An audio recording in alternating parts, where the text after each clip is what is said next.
Thank you very much indeed. I do enjoy press conferences because the one place my colleagues will call me Mr. And all the other occasions got much more colourful language for me. Greetings, colleagues, and to members of the media, thank you very much for being here. To my colleagues on this side of the table, to those following these proceedings from home, and from South Africans who, are looking to this press conference to talk a little bit about the future of their country. I greet you all. And I begin by reminding South Africans that in June last year, a year ago, we were invited to form part of this government of national unity. It was a process that we deliberated upon, and we ultimately decided not to, because we had a concern that 70% of the South African Parliament being in cabinet was going to be a dangerous precedent for South Africa. When you consider how important the role of an opposition is against government that on its best day is confused, and on its worst day far worse. And for that reason, we took on the role of a constructive opposition, and we have been playing that role ever since. It was the 14th of June, so on Saturday last week was the one-year anniversary of the election of the president of our country, which he received the support of 8 or 9 other political parties to form a government of national unity. And, this is why we regard it to be an important occasion for us to reflect back on the GNU 1 year later and to ask some important questions about how life has changed in South Africa in the course of that 1 year. It's important to remind South Africans of a very important event that has been completely forgotten about, and that was this much vaunted policy lekgotla announced by the President and his cabinet on the 11th and 12th of July last year. And the reason why it would be easy to forget about this important lekgotla is because nothing has arisen from it. South Africans were told that this was going to be the space in which the direction of our country was going to be set, the space in which they would be able to see the changes that would be coming in their future, and it came and went without so much as a whisper. And I think this was the first sign of ominous things to come, because in many ways that has been the pattern that is followed from a point of view of the question of change under this GNU. And that particular perspective has been around a lack of a coherent agenda. You will hear this from my colleagues a lot today, because what you really have is a government that is running in multiple directions all at once, and no direction enough. And this is why we have this concern regarding in which direction the GNU is taking South Africa. Because in many ways, what you have is a GNU, the members of which spend a great deal of time telling us that we should be grateful for what they avoided by way of an extremist government in our country. And there's no question about that. But it is not enough for the next 5 years to tell South Africa that we should be appreciative of what we've avoided. South Africans expect the GNU must govern, and it must deliver services, and it must deliver the changes that were promised during the election campaign. And South Africans will not be able to live, breathe, and sleep under the protections of what we avoided. They need to benefit from the work and progress of government. And I think really, again, the concern emerges that what we are seeing is something which even as recently in the White House is telling the world around what we avoided. And the story around what it is delivering remains far more ambiguous. And this is why we launched the ActionSA GNU tracker last year in October, and even that was a remarkable thing that had to happen from the opposition space.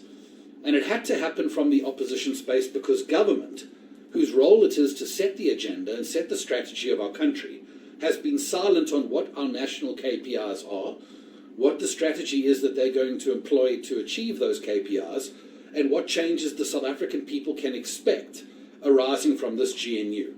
So it was astonishing that ActionSA had to produce this tracker and had to define the national KPIs from the opposition benches of our country. But it was a task we underwent anyway, because we have to be able to measure whether government is making progress or not in real terms and not in the terms of PR. And in that regard, we developed a set of 6 KPIs around which the majority of this session will be focused with my colleagues in Parliament, around ethical leadership and public service. So the question is government and is the cabinet changing its behaviours, becoming more frugal, more accountable, more honest and less corrupt? Economic growth and job creation is by far and away the most important, because no government can succeed in South Africa if those KPIs are moving in the wrong directions. Infrastructure, trade and transport for obvious reasons and driving economic growth in our country. Basic services, quality education and law and order. These are the 6 KPIs that we have set the Government of National Unity, and my colleagues in a moment will begin unpacking these different KPIs using a system of grading their performance, much along the way in which the Department of Basic Education grades performance. And yes, that does mean a pass is 30%. And I can tell you, colleagues, we have every intention of being fair, because there are cases where some things are happening that is good. We must call it out for what it is. We must celebrate the good in our country. And where credit must be given, my colleagues around this table will give that credit, because ultimately, even though we are not part of this government and even though we are part of the opposition, we are South Africans first and foremost before we are anything else. And we want our country to succeed. And we will call out and give credit where it is due. But at the same time, where they need to say some very harsh truths today, which there are some harsh truths that need to be said, ActionSA will be the point of the spear in that regard, because in many ways they are operating in a vacuum of opposition, a subject I'll get back to in a moment. So, in considering the assessment of the GNU, it falls to me to undergo a fairly high-level assessment before my colleagues get into the details, and to talk about a few things that we have identified about this GNU. The first thing is the U needs to become U, because the idea of unity in this government has become a concept that is quite laughable. The parties in this small u government spend more time in court fighting one another than they do sitting around a table presenting their ideas for the country. And I think the one thing we must remark upon there is that unity has become a serious question in this Government of National Unity. The second thing is, it has undoubtedly been clear over time that this is a grand coalition between the DA and the ANC. As a matter of fact, if you pause to apply your mind to what it is that any other party has been contributing into this GNU, you do have to think quite hard, because all the space around which this GNU operates tends to revolve around those two parties. And I think particularly of concern to us is that there is no strategy, there is no policy, and there are no reforms. And let me just explain what I mean by that. It has to begin with strategy. It has to begin with a government that says this is the line of march, this is what our government must change about our country in the 5-year term, and there has been no resetting of that agenda at a national level from which all departments are meant to take their cue. There have been no policy changes, and there have been no reforms. And this is particularly concerning because anyone who understands the inner working of government will appreciate that while one would reasonably say a year later you cannot have expected the unemployment crisis to be solved, you could have expected that certain changes would have been announced and been implemented so that one could have an expectation about those reforms producing dividends in the months and years to come. That hasn't happened yet, and there's nothing even in the immediate that gives cause to believe that that is in our near future. And in the absence of that, what we have is an Instagram government, a government that is more inclined towards producing its successes in infographics and in TikToks and in tweets, rather than in substantive changes that are improving the lives of South Africans in a meaningful way. But all of these issues flow from one central problem, is that this Government of National Unity has been formed on the basis of a statement of intent and not a coalition agreement. Every learning that political parties have undertaken around coalition in this country and travelling to places where coalitions succeed, the first learning is you have a coalition agreement. And that agreement spells out what changes are going to arise under your government. And in the absence of that, what you really have is a GNU that has become an implementing agent for the ANC. And if you were to ask the average government official about what has changed in the last 18 months between then and now, they'll tell you it's just the bus driver that has really changed. And I think finally, from my point of view, the most fair departure point is against its own minimum program of priority, the statement of intent. And as I read these words to you, I would like you to please consider the question, how far are we away from these words in the statement of intent? The first, rapid, inclusive and sustainable economic growth, the promotion of fixed capital investment and industrialization, job creation, transformation, livelihood support, land reform, infrastructure development, structural reforms, transformational change, fiscal sustainability, and the sustainable use of our national resources and endowments. Number 2, creating a more just society by tackling poverty, spatial inequalities, food security, and the high cost of living. Number 3, stabilizing local government. There's a laugh for many South Africans. Effective cooperative governance, the assignment of appropriate responsibility to different spheres of government, and the review of the role of traditional leadership. 4, investing in people through education, skills development, and affordable healthcare. 5, building state capacity through a professional, merit-based, and corruption-free public service. Number 6, restructuring and improving state-owned entities to meet national development goals. This while we are busy contemplating a bailout for the post office. And strengthening law enforcement agencies to address crime, corruption, and gender-based violence. Now, colleagues, as I read those words, I understand that they are meant to be aspirational. But I'm sure you will agree with me as well that we are probably further away from the attainment of those goals today than we were a year ago. And the real concern is not only are we not experiencing improvements against these standards set in the statement of intent, but we are not seeing any implementation or any interventions by government now that would cause us to believe that in 6 to 12 months improvements would follow. And this is why we are concerned that the direction of this GNU very much remains set from the previous government before. And I think finally from my side, colleagues, it is appropriate for me to please pay tribute to our ActionSA members of Parliament. Very few of you will appreciate the vacuum that exists in the opposition space. But when I say that parties like the EFF and MK make for appalling opposition parties, I really do mean it. And these 6 members of Parliament have stood up and they've had to operate like 60, and that's exactly what they've done. And they have been the proverbial David versus Goliath in every way. And I pay tribute to them now and recognise their extraordinary work, and particularly to their leader, Athol Trollip, the leadership you provide this team. We really appreciate the work that you have done for us. Thank you very much, ladies and gentlemen.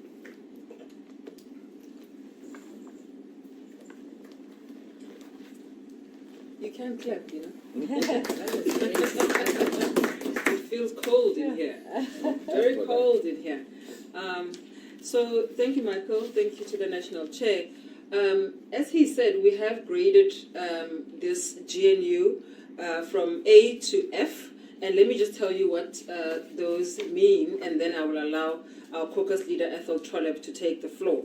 A is excellent performance, outstanding delivery with no significant concerns.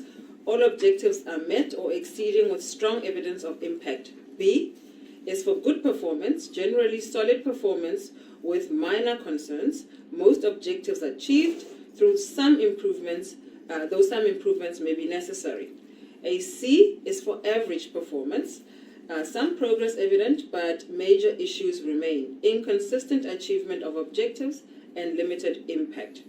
A D is for poor performance. Significant underperformance with many objectives unmet. Serious concerns requiring urgent intervention. E is for very poor performance. Minimal effort or result. Negligible progress with critical shortcomings across key areas. And finally, an F, complete failure, no meaningful performance, objectives entirely unmet with a collapse in delivery and accountability. Jeez, that's hectic. To start off, we're going to have Athol Trollip, who will speak to ethical leadership and public service, followed by Alan Beasley, who will speak to economic growth that creates job opportunities. Malebu Kobe will come in and talk to enhanced infrastructure for efficient trade and transport. I will then come in and talk about quality of education for all. And then Dr. Khosi Letlape will speak to improve basic service delivery. And then finally we will have Darylene James, who will speak to law and order that upholds a just society. Thank you very much.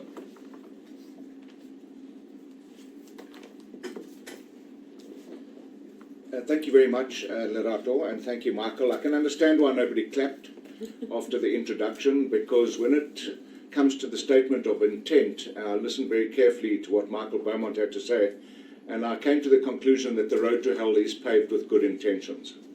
My topic is about leadership and ethical leadership in public service.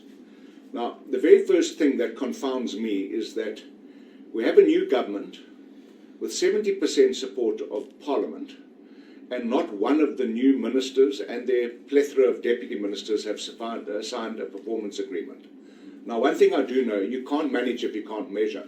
So we have a president who's running a cabinet that cannot be measured, therefore he cannot manage it, and we know that management isn't his longest and strongest suit.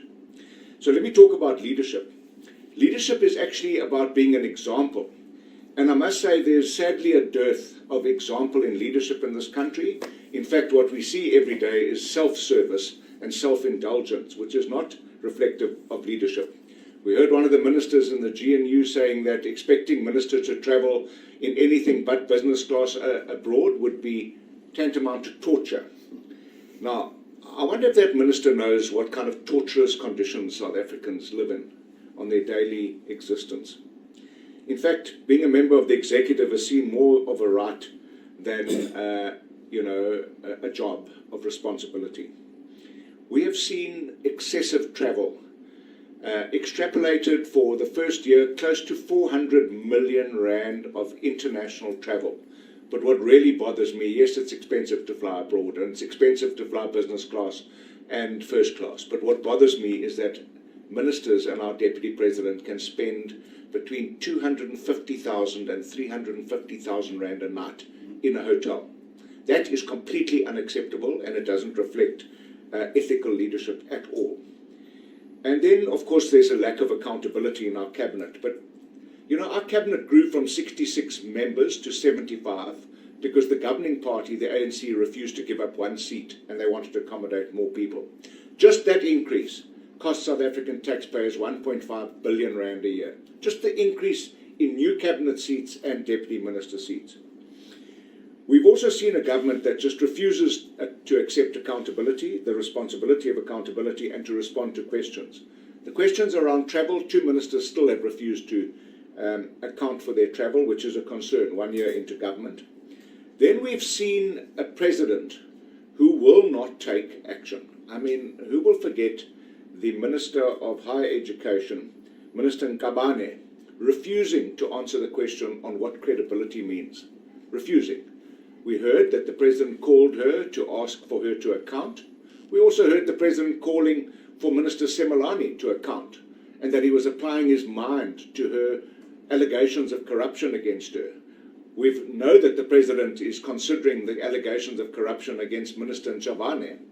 And we know that former Minister Gigaba and Mkhize are now serving as chairpersons in portfolio committees in Parliament. So what this is an indication that there is no war on corruption.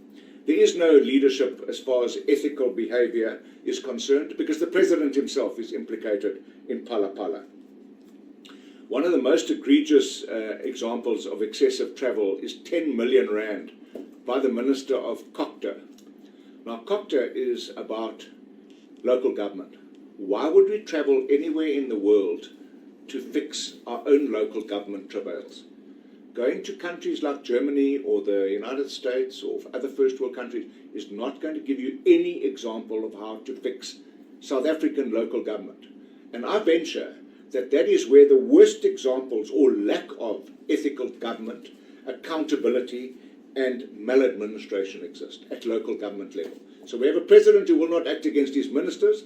We have a president who will not act against his mayors or his councillors. We have a country that simply avoids accountability, and there is no leadership.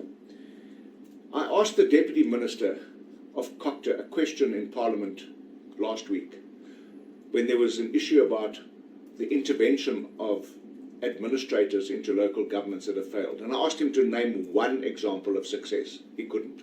He couldn't name one example. Then when it comes to transparency and spending, the only way to gain the public trust is to be transparent.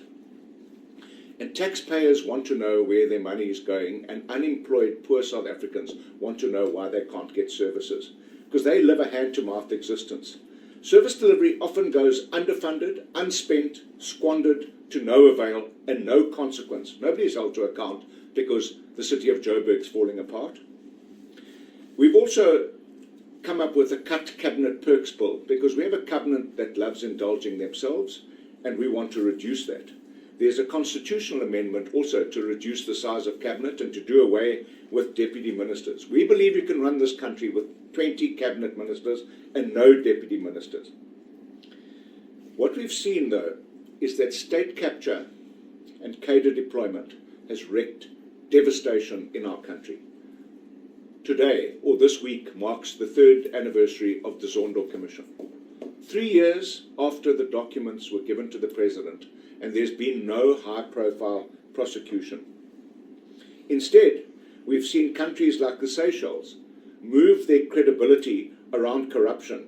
They've improved from number 71 to number 72 out of 100. We have remained the same at 41. So we're the 41st worst country when it comes to fighting corruption. There's supposed to be a war against corruption in this country. Nobody's seen one shot fired. Nobody has seen one shot fired.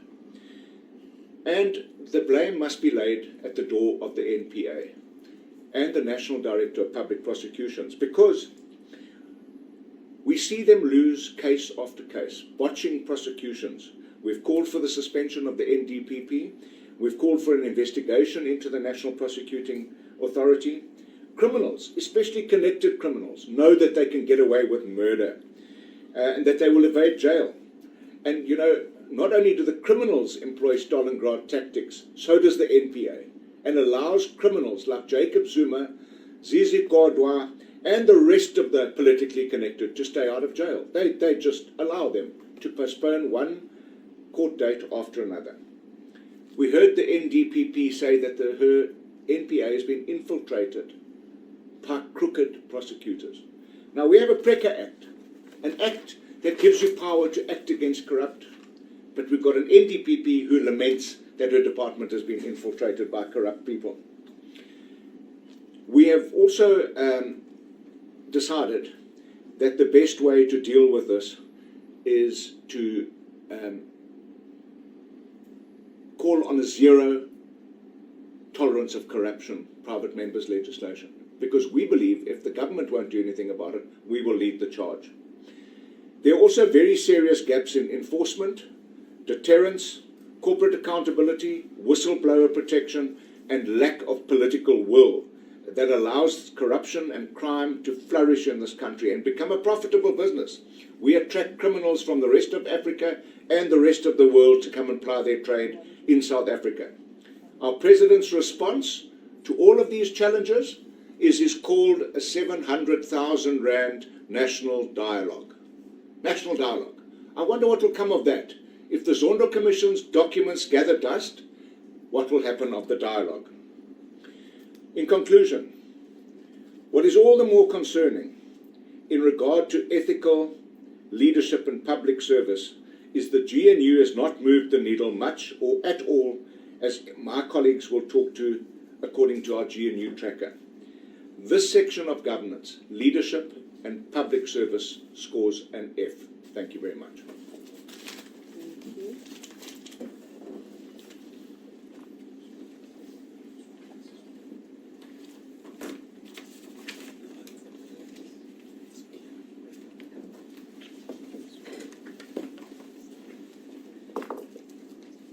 Good morning, everybody. The reason why I entered politics 4 or 5 years ago was because of the plight of the unemployed. You know, it really breaks my heart, and I'm sure with most of you people, when you drive around, you see unemployed men sitting on the side of the road, sitting in the sun, sitting in the rain, desperate to find work. It really breaks one's heart just for them to get some wages to take home to give their family something. You hear the stories of the unemployed graduate who's gone through great sacrifices to get graduated. You know, it's heartbreaking. And Martin Luther King Jr. puts it so well when he describes unemployment as psychological murder, because it deprives a person of their hopes, it deprives a person of their dreams, and it actually takes away their purpose for living. It takes away their agency. It's soul-destroying. And in South Africa, we have 8.3 million people unemployed. there's a further 3.5 million workers who have been discouraged, who've actually given up looking for work. So there's nearly 12 million South Africans that are unemployed. 12 million South Africans that are being psychologically murdered because of unemployment. And the sad reality is, under the GNU, it is getting worse. Unemployment is increasing. And as ActionSA, we use the metric expanded unemployment rate, which under the GNU has ticked up from 42.6% to 43.1%. And in the last quarter alone, 300,000 jobs were lost. That's nearly 5,000 jobs a day. Today, 5,000 people will lose their jobs. Tomorrow, 5,000 people will lose their jobs. When ArcelorMittal, there was talk about them closing down, there was a huge outcry, rightly so, because 3,500 people would lose their jobs. We're having an ArcelorMittal closing down every single day, and it's shocking. And the main reason for this is because of the stagnant economic growth. The only way we're going to address poverty, unemployment, and inequality is if we get economic growth of between 3 to 4%. And in terms of our metric, the GNU has hardly ticked up above 1% in this year.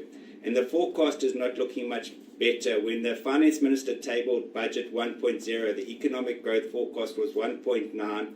When he did budget 3.0, 2 months later, it was 1.4. And our sense, if he did a budget 4.0, it would be less than 1%. And if you actually look at the key sectors in our industry, manufacturing's falling off the cliff, construction's falling off the cliff, mining's falling off the cliff. You know, when Dean McPherson got part of the GNU, great fanfare, he said he's going to turn South Africa into a construction site. Well, I don't know if he's living in a different South Africa to me, because I certainly haven't seen a construction site. And fortunately, there's been some growth in agriculture, and it's not because of any GNU policies, it's just because of the resilience of our farmers. And the main reason for this lack of economic growth is there's been lack of bold, pragmatic reforms. And the GNU is bereft of ideas. We've got to say it as it is. They're bereft of ideas. They spend more time in legal battles than actually sitting around the table and saying, how can we get our economy going? In 1 year, not one economic policy has been put forward. Growth is stagnant and unemployment is worsening. Other metrics we measure in the economic sector is global competitiveness. We know we rank 60th out of 67. It's not getting better. In fact, it's getting worse. It is so difficult to run a business in South Africa. You think we need jobs, we need economic growth. You think it'll make it easier to run a business, but the GNU is making it harder. In terms of debt, under the GNU, our interest servicing cost has increased. It's gone from 20 cents in every rand to 22 cents in every rand goes to pay interest. And that is over 40 billion extra a year we're paying to service our debt. And it's one of the greatest areas that's going to impact on the macro stability of our country going forward.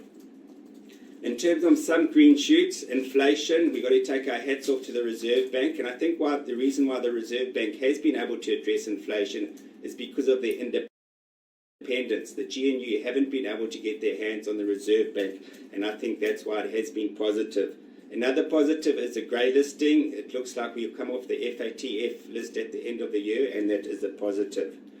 So in conclusion, when you look into the eyes of the unemployed, you see pain. The longer they're unemployed, the deeper the pain. And it's not just about a lack of job. It is a suffocating darkness that eats at one's humanity. Because of the 12 million people that are unemployed in our country and the fact that it's getting worse, the GNU must get the worst possible mark for economic growth that creates job opportunities. They get an F. It is a complete and dismal failure. I thank you. Thank you, Alan. Well done.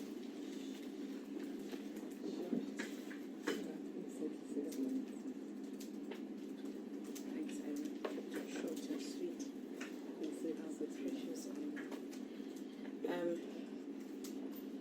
Well, good morning, South Africans.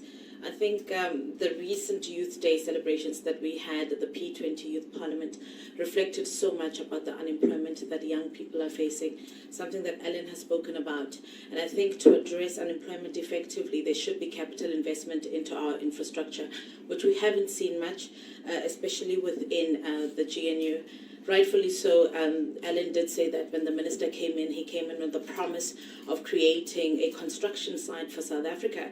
But in fact, what we are seeing is that since he has come in, there's been a loss, in fact, of 103,000 jobs in the construction industry. We might see this reflected, this construction site or the ideals of it be translated into Instagram posts, but on the everyday lives of South Africans, people are losing their jobs on a daily. And that is something that we as ActionSA are going to be measuring their performance against. Now, I'm going to be looking at infrastructure, particularly for efficient trade and transport. Efficient ports are critical for our trade, which directly impacts our economic growth. According to the World Bank Global Container Port Performance Index, it has rated us down in South Africa. It shows that we are not maximizing on our ports, and our coastal communities are also paying the price for this. We believe that our ports should at least be the highest ranking ones in the sub-Saharan region in Africa. However, the most recent index shows that Durban and Cape Town have in fact regressed in terms of their performance. Durban has went down from 369 to 398, while Cape Town has digressed from 362 to 405th, which is the worst port that is tracked in Africa. I mean, we are supposed to be leading in terms of ports on this continent, yet ports like Berbera in Somalia rank top 100, which is a missed opportunity that this GNU is not seeing into. Also looking at freight rail, there hasn't been sufficient investment into it, which is a missed opportunity. Large amounts of economic growth could come from that, especially in sectors like mining, agriculture, and manufacturing. We believe as ActionSA that the daily freight rail payload benchmark should be 500,000 tons. However, we have seen that under the GNU, volumes have stagnated just under 450,000 tons, with declines continuing quarter after quarter. Transnet data also shows that rail freight volumes have fallen below 2008 levels, while port container volumes have risen slightly over the past 14 years. It undermines economic growth and job creation, and also, in this case, road freight and public safety. We do, however, have green shots. We are constructive opposition. We're not here just to shoot them down. We have seen that there has been, an increase in Eskom's energy availability factor, which has, improved that we don't have a lot. This is why we're not seeing a lot of load shedding that is happening, which has also affected business confidence. A lot of young businesses that have been struggling under load shedding are able to operate much better. Although we welcome the reduction in load shedding from the previous years, Eskom's failure to meet its own internal 65% target and the continued high rate of breakdowns show that the GNU is far from delivering a stable, sustainable electricity supply. Also, one of the other green shoots that we have seen is in PRASA. I think on Thursday I went around one of the stations, the Metro Rail stations here in Cape Town, and we have seen that young people are actually utilizing PRASA to ensure that they're able to move much more cheaply, much more affordable in the economy. But what will also, sour this achievement is the 2.5 billion that was spent already on refurbishing the yellow fleet, which lay rotting in depots. Instead, this money could be used better with the new trains, or with the railway corridor recovery and station refurbishment. In recognition of the above, and with regard to infrastructure for efficient trade and transport, as ActionSA, we award the GNU a grade of D, as the evidence points to an overall poor performance. Thank you.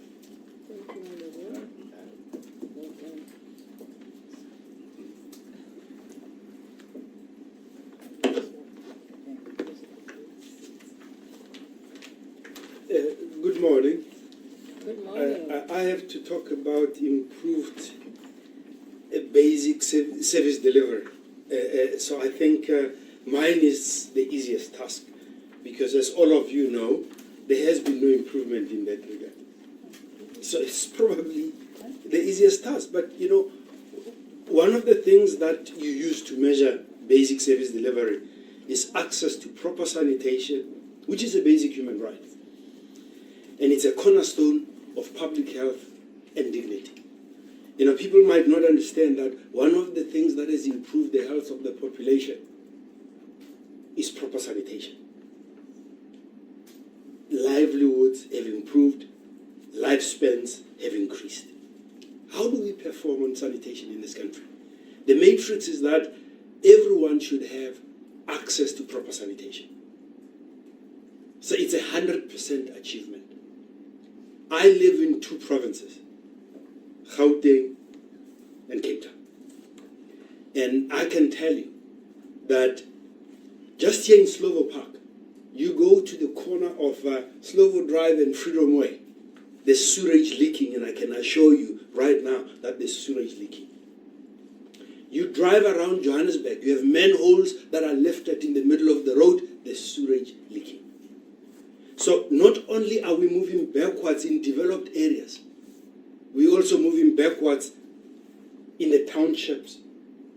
In a country where squatting seems to be a right, breaking the law seems to be a right of citizens, how are you going to have proper sanitation when you are allowing people to live anywhere they wish? And they would then be empowered by the judiciary about having rights. So you have this system where if you break the law, you jump the queue.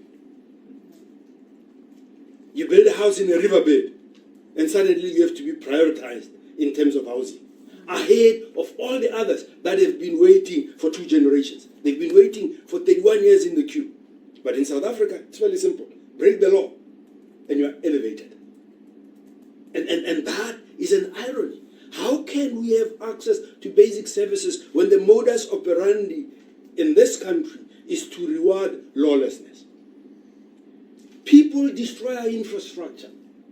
Transformers disappear. Rail lines disappear. And nothing gets done. When roads are being constructed, you have extortion mafia stopping construction. How can we have basic service delivery when just upholding the rule of law is not possible? Now, let's move into another area, health. You know, I left the ANC because the president signed the NHI bill, which is a bogus deal. It's promises on something that's never going to be delivered. It's talking about health for all when you are in a separate health systems. Go into our health system. We went on an oversight visit to Rahima Musa Hospital, 140% occupancy. And we asked the officials, what's happening? They say 40% of the people they see are foreign nationals. Keep the system for legal citizens, you are at less than 100% occupancy. But nobody cares, because that's where the ordinary people go. And we cannot deliver on services. Now, it's untenable when people come with unfunded mandates. Repeatedly we ask in the House, how is the NHI going to be funded? Repeatedly you get told it's for Treasury and Finance to talk about that. So why are we talking about something that we know cannot be funded properly? Where you are bringing up another layer of apartheid health. You are creating a medical aid for the poor that you will not use for yourself, but that you will administer, and there'll be money to be made. Back to the issues of service delivery. I don't know if any of you remember when the president promised us a smart city. It's nowhere to be found. Why can't we make simple objectives of clean cities, not smart cities? There's waste everywhere. And when you have waste, it's a health hazard. Why don't we set ourselves a simple task of clean cities? It does not require foreign direct investment. It does not require loans from the IMF. It just requires us to do our civic duty to each other. There's no aim of that nature. Diseases are prevalent. We have children that are starving. We have childhood diseases that we cannot get on top of. I mean, I've lived in this country all my life. I've worked all my life, but suddenly, I'm going to be bankrupted by municipalities. Because I can't afford basic services. I've paid off my bond. I can't afford the tax that the city expects me to pay. Electricity has improved, but it's still not reliable. It's still not reliable. Not only is it not reliable, it's unaffordable. Now, when your input cost for energy is so high, how can you build an economy? How can you run your hospitals? How can you run transport? So when we talk about the need for basic services to improve, we're talking about basics. There is no intentionality to deliver or succeed. Otherwise, squatting would have been declared illegal. Otherwise, we wouldn't be naming areas of squalor after struggle heroes. It's time to stop talking and start delivering and monitoring performance. If we can't do that, there will be no service delivery. So, on service delivery, the mark is an F. And it's only an F because there is no age in our grading system. Thank you. Thank you.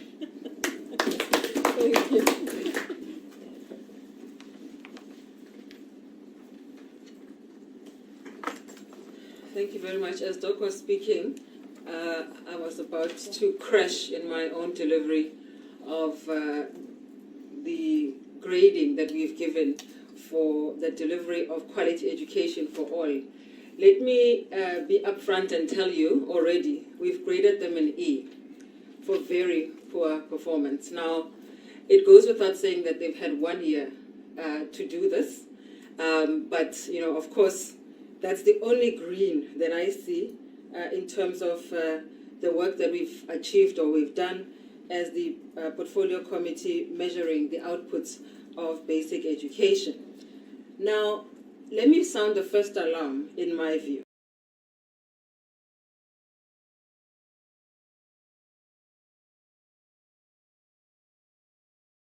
The first alarm is the dropout crisis. I have named my assessment that South Africa's education system is a tragedy because the real matric pass rate metric that our GNU performance tracker has tracked it at a percentage of learners who complete grade 12 relative to the cohort of initial initial students who get into the system at grade 10. But unlike what we have seen and what we have been told since the pass rate that we were told last year, this year that it has improved. In fact, it was the highest matric pass rate that we have seen since the dawn of democracy. What they won't tell you is that the real matric pass rate is not as shiny because those who've passed and those who started grade 10 has dropped. In 2023, the rate was 55.3%, and in 2024, contrary to what the minister told us at the beginning of this year, has fallen further. It is now 53.6%. This means that half of our children are not completing school, and this is a national crisis. It's very sad to hear people talk about the fact that Bantu education delivered a better education and better education outcomes than what this democratic government has delivered. This is a true tragedy. I can tell you from personal experience, when we talk about the fact that South Africa's children cannot read for meaning, I'm sad to tell you that a lot of them cannot read at all. And I have one in my own family. My own nephew is struggling in this particular way. The second alarm that I want to sound is the alarm of bucket toilets. Now, the minister has been going around all over South Africa, in Limpopo and everywhere, delivering these toilets that have some kind of improved pit latrine look. that I have seen with air vents, etc., etc. There are a couple of things that we need to consider when we talk about this, because in some instances, people are saying you've got a water crisis in this country. We don't have access to water. And so when we come and deliver this infrastructure that ends up being a white elephant, you've got communities who have said, we don't want these new improved pit latrine looking things, because at the end of the day, we don't have access to water. And so, the pit latrine that they had seemed to be working better than what we are currently delivering. And this is a serious, serious problem. And there's no excuses left in terms of our ability to deliver this. The minister spoke about the fact that this would be arrived at the end of March. But we've seen that 1 out of every 14 children in our schools, out of 14 schools, are still using bucket toilets. So this is a true crisis. The third crisis that I want to talk to is the crisis of NSFAS.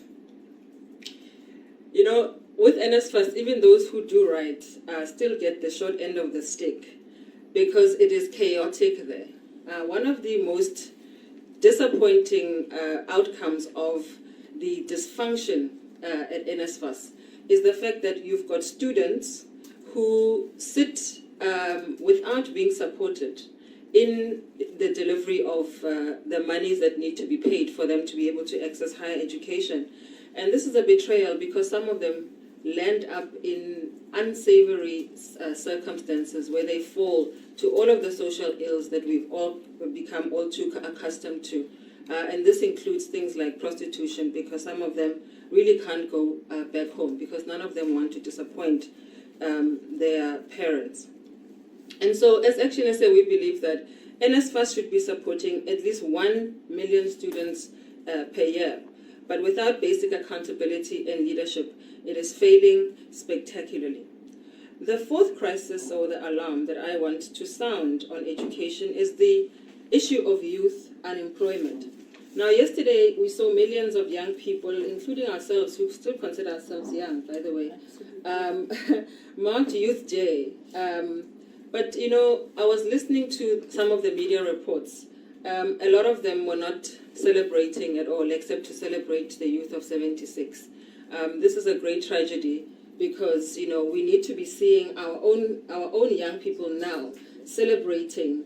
But the painful reminder of how little has changed since the dawn of democracy also spells out the fact that young people not in employment, education, and training has risen to 45.1%. This is nearly half of our youth who are locked out of opportunity, without work, without support, and without hope. Now, I've seen the face of hope as I traverse the country, and the face of hope of hopelessness is a true tragedy for this government of national unity. And then the fifth alarm, and maybe the last that I want to highlight, is this idea that we are losing a generation. This is a true tragedy. When even those who do everything right cannot find work, it is a clear sign of systemic failure. Meanwhile, sector education and training, the SETAs, I don't even want to go into the SETAs. You've seen the disaster that is happening in terms of the cadre deployment that is happening at the SETAs, who are supposed to be actually providing relevant work-ready skills, have become synonymous with political meddling, inflated executive salaries, and underperformance. And so, I wish that I could have told you better in terms of our education system, but our education system, colleagues, is a true tragedy, because, the elusive education is the weapon that you can use to change the world statement by the founding president of our democracy, Dr. Nelson Mandela, is ever elusive. And so without a better educated youth, you cannot deliver a citizenry that is engaged, that is sharp, that is going to be able to function in the building of a future and prosperous South Africa. So unfortunately, I wish that I could have come with better news, but I think that the system is definitely deserving of that E. Thank you very much.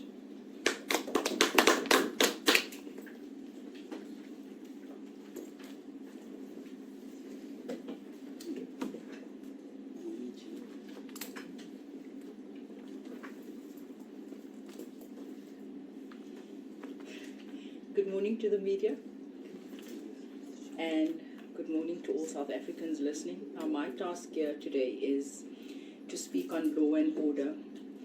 Law and order that upholds a just society. And I was trying to think, what does a just society mean, Ethel? A just society means the right to life and the right to freedom of movement, which we as South Africans has been robbed of. Our communities are going through the most, and we continue to see the candid approach from this GNU. We continue to hear now, lately, the new buzzword in the media is the national dialogue. I call that national dialogue another poppy show, as what we would call it in our community, when something is all about the show and no action. For how many times over the past 30 years do we want to have national dialogues that's going to probably cost this country millions, when in Kempton Park this morning there isn't even a cover for a docket? We cannot spare 10 rand for a docket cover. When at most of our police stations in the Western Cape that has been ranking top 10, it's the musical charts, ranking top 10 for the past 10 years, the Western Cape and Gauteng police stations, for a high murder rate, contact crimes. What are we doing about that? When we started off and we briefed this morning, we were saying, let us say something good. Let's recognize efforts. We cannot just come here and sound, all dull and gloomy. We must notice and highlight the good efforts that government has done. I've been trying to dig really deep. Really, I have. And because I've been on the ground, because I've visited over several police stations in the past year, I cannot find anything good about 30 detectives having to sit in one office sharing 4 cell phones. I cannot find anything good about one vehicle having to serve a community where bodies are being carried out on a daily basis. I cannot find anything good and positive when I just heard my colleagues speaking about a high school dropout rate, and we are led and guided by legislation that is laying dormant, Act 35 of 2008, the Children's Act, that clearly identifies and highlights the importance of social crime prevention, and for SAPS to ensure that that child that's begging on the street corner, Lerato, that has dropped out of school, that they are meant to actually take that child in, and those parents can be held accountable. Maar ons gee nie om, because if we can keep them uneducated, we can continue being corrupt. Year in and year out, we speak about the high corruption levels within SAPS. We speak about the failures at the CSC within SAPS. Up until today, still telling people that you have to wait 24 hours to open up a case. Still telling our family members that they need to go back to find a photo of a missing 11-year-old child that is in urgent need of care and protection. The month of marked where we commemorated Child Protection Week. No one was being protected. I have a list this morning. Just in the month of May, 11-year-old Jaden Lee Meek, who was gravely failed by SAPS. We have the young, I wrote it down, Chanel Plaik is 14 years old. Olarato, repeat offenders, they were arrested, but because of the failures of this justice system, we enabled that crime. Who is keeping this government to account? Who is enabling the crimes within our communities? Althea Smith, 26. The other day you mentioned Lerato, 14-year-old Likona. This is just for the month of May. We continue to read out stats such as 5,727 lives lost, 64 lives per day. I can this morning give you names of lives that was lost in my community in Eldorado Park over the weekend. 3 children below the age of 18 shot and killed brutally. It's a daily occurrence in all our communities. And yet, we are now going to hear with the national dialogue, the poppy show that's about to commence, we are about to embark on. We are about to put together a task team. We've been hearing that for far too long. For how much longer are we meant to be talking and expressing ourselves and being frustrated? For how much longer do you want to see the faces of rape victims coming to tell their grave stories of how they've been violated, just so that we can all sit back and say and do absolutely nothing. Another talk shop for South Africans with little resources to our police stations. Our communities are going through the most. A just South Africa remains a dream for many children, for many women and children. We cannot even move. We speak about the right to movement in our constitution. Who do we hold to account for violating that which our government has promised us, safety? I want to say, I can go on about this because I'm very passionate about what is unfolding in our communities, and especially with the attack, the onslaught on our women and children. And it is something that I cannot speak candidly about because it's a national crisis. And having said all of that, in recognition of the above, and with regard to ensuring...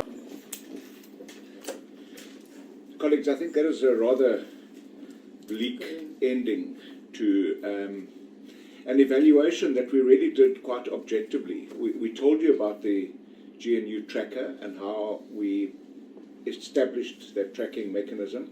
We've now reported on it. So first of all, let me just say thank you very much to Michael Beaumont for being here, and also our President Herman Mashaba for allowing us to be ActionSA members of Parliament in Parliament and to do what we do. I also want to thank our support staff for capacitating the work that we do.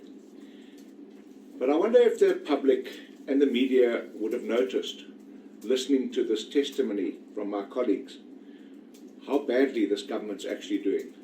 We didn't come here just to criticize. We've committed ourselves to be a constructive opposition. But when you do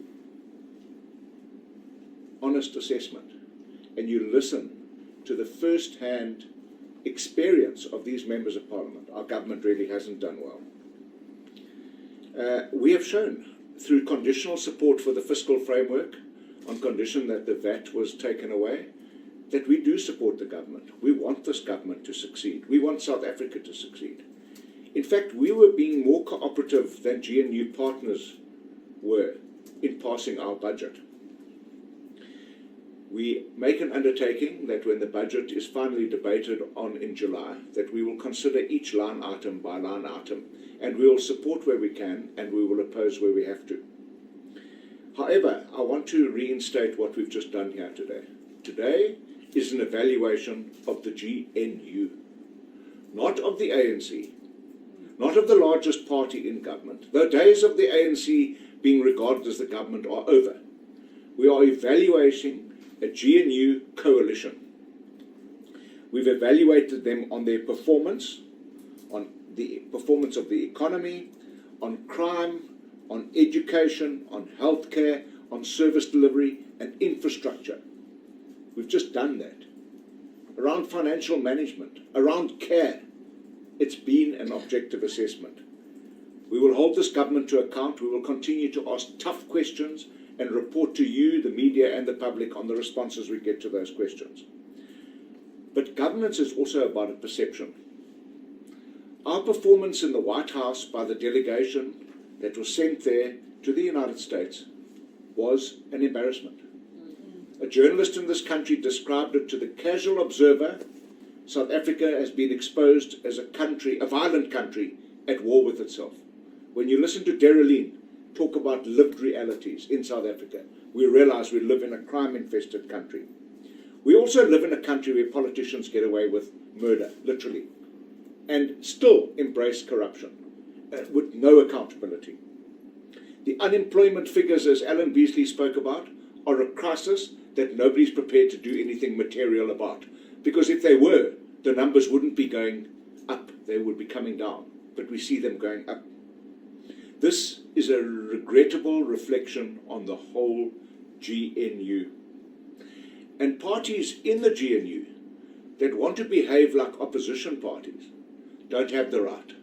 They are all part of the GNU, and they must all take responsibility for this abject assessment of their performance over the past year. My last words on today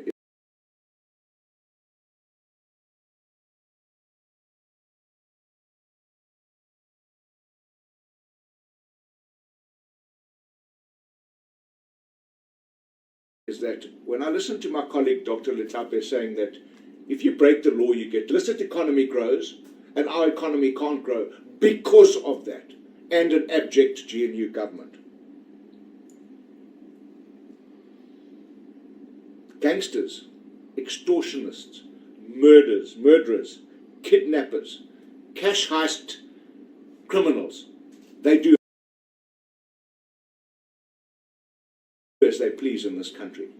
If a train derails, it gets looted in front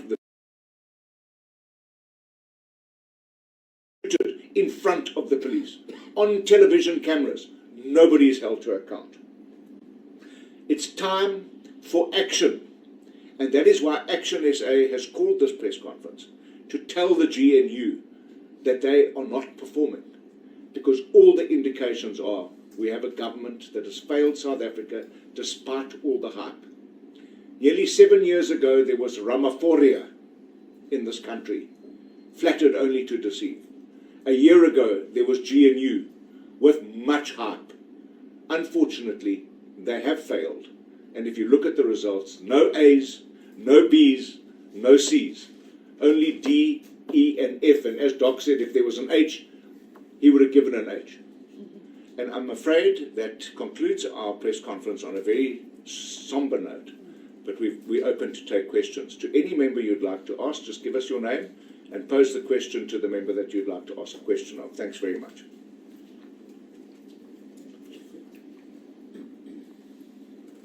Yeah, when I come in, okay, facilitate. Yeah, okay. Well, let me come back then. Sorry.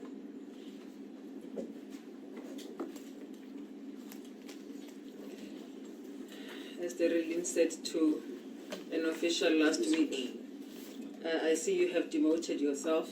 I thought that my caucus leader was going to facilitate Q&A, but I'm here to do that. Yeah, I'll take the first round. Did we give you all the goods? Okay. We'll have Haley and then... Okay, go ahead. Maybe there's another hand at the back? Okay, great. Thank you. Morning. Thank you. Lindsay Dentlinger, Eyewitness News. 3 months ago, your party helped the ANC to get the fiscal framework over the line, the former fiscal framework. And there was a lot of talk at the time that there might be some kind of more formal working relationship that you might establish with the ANC going into the future. Given this report card, are we to assume that all talks are off and you continue to be the opposition that you are? And while you are busy scoring, you have said that with your 6 seats, you've had to step into the breach of what you view as a dismal opposition in Parliament. Can you just expound on why you feel that the opposition currently, they probably feel differently, that they've not been effective? Thank you. Who would you like to answer your question? I'm going to answer it. Anyone? Okay. CL will do it. Go ahead. Hi, as you see, on the national dialogue, you're describing as a Coffee show. yes, an official, and as the two of you said, you don't think come out of it after the Sondo Commission support has been gathering dust without any consequences, especially of the high-profile people that were implicated. As ActionSA, this national dialogue, besides being a movie dance, what is it would you expect the outcome there to be? Okay. Is there any other question? All right. I think the caucus leader can take both questions. Thank you.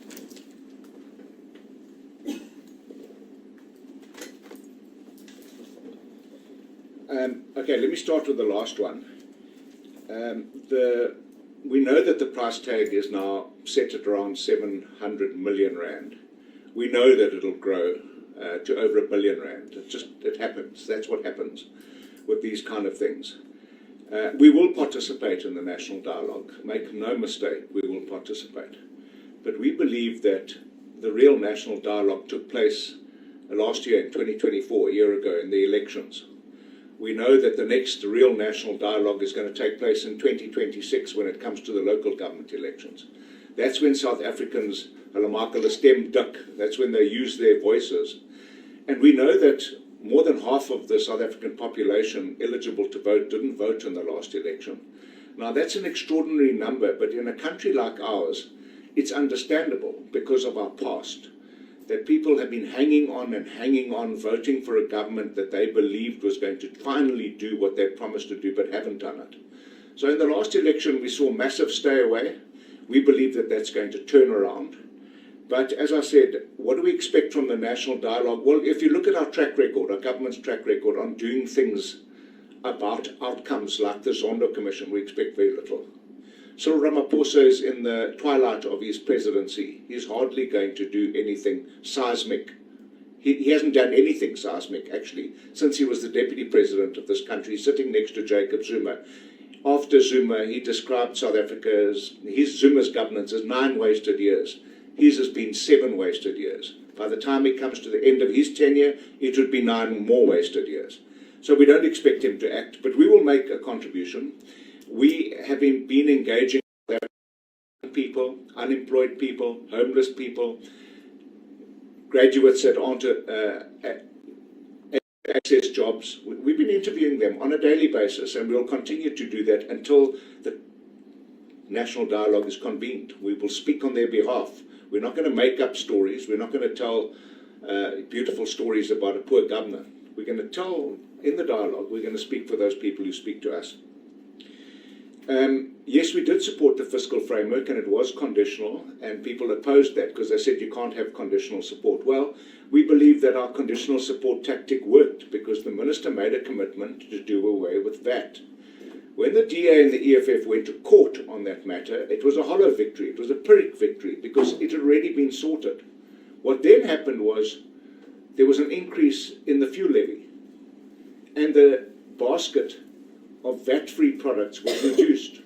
Now, the fuel levy was cushioned by a reduction in fuel prices, but we're seeing an increase in fuel prices looming with the Iran-Middle East Israeli tensions. So that's going to come to bear, and it's going to hurt South Africans because we have government that cannot cooperate. Were there any talks about any commitment? Michael Beaumont made it quite clear. We made a conscious decision not to go into the government of national unity. We don't want to be in the government of national unity. We are perfectly placed between a hegemonic GNU and a big but hopeless opposition. The one thing the DA has shown is that they were good in opposition. I heard John Steenhuisen, Minister of Agriculture, last week saying he has learnt that government's more difficult than opposition. Wow, that's quite an observation. But they were good in opposition. MKP has shown to be really bad in opposition. They're poorly led. They are all over the show. The leadership keeps changing in that party.